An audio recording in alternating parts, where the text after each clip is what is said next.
Hi everyone, welcome to MSCR Makes. I'm Miss Julia and today we'll be making oobleck paintings. For this project you will need some paper, some food coloring, some small bowls, some cornstarch, some water, and something to stir with, like a spoon. You can pause the video here and go gather your supplies.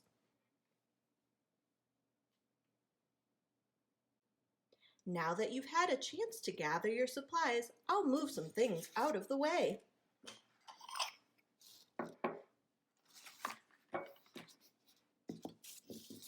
The first thing I'm going to do is make my oobleck. I will take my cornstarch and put a little bit in my bowl.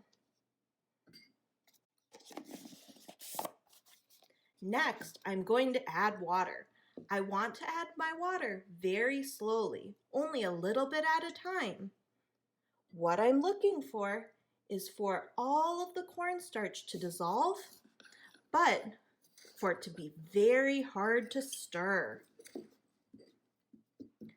If it's too hard to stir and not all of the cornstarch is dissolved, you can add a little bit more water. Keep doing this until all of the cornstarch is dissolved in the water. It should be very hard to stir. You might want to ask your grown-up to help you if it is too hard for you to do on your own. This is the right consistency. Oobleck is a non-newtonian solid, which means if you poke it quickly, it feels like a solid. But if you poke it slowly, your finger will sink in like it's a liquid. So if you can see, if I scoop some up onto my spoon, it looks like it's solid while I'm scooping. But if I let it drip, it acts like a liquid and drips off of my spoon. That's how you know you have your oobleck right. Let's move on to coloring it. I think I'm going to make this batch a red color.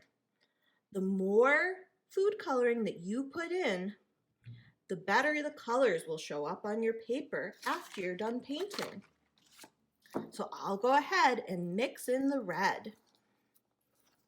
If your oobleck becomes too easy to stir and too liquidy, add in a little more cornstarch so that it turns back into that non-newtonian solid.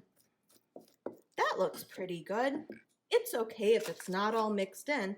That might make a cool marbling effect. Here's some blue that I made earlier. The next part is to grab my piece of paper and paint. You can try using a paintbrush, but I find that it's easier to use a spoon.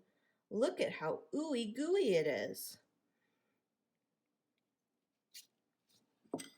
I'll put a little bit of blue on here too.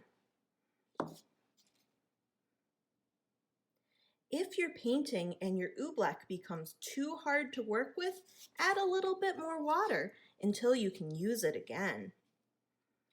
After you've had a chance to finish your painting, go ahead and let it dry. Once it's dry, you'll be able to flake off the extra oobleck, and you should be left with some areas like these, where you can see where you painted. Oobleck is also fun to play with just on its own. If you do that, I would recommend leaving the food coloring out so that it doesn't stain your hands so much. I hope you've enjoyed this project. I'll see you in the next one. Bye!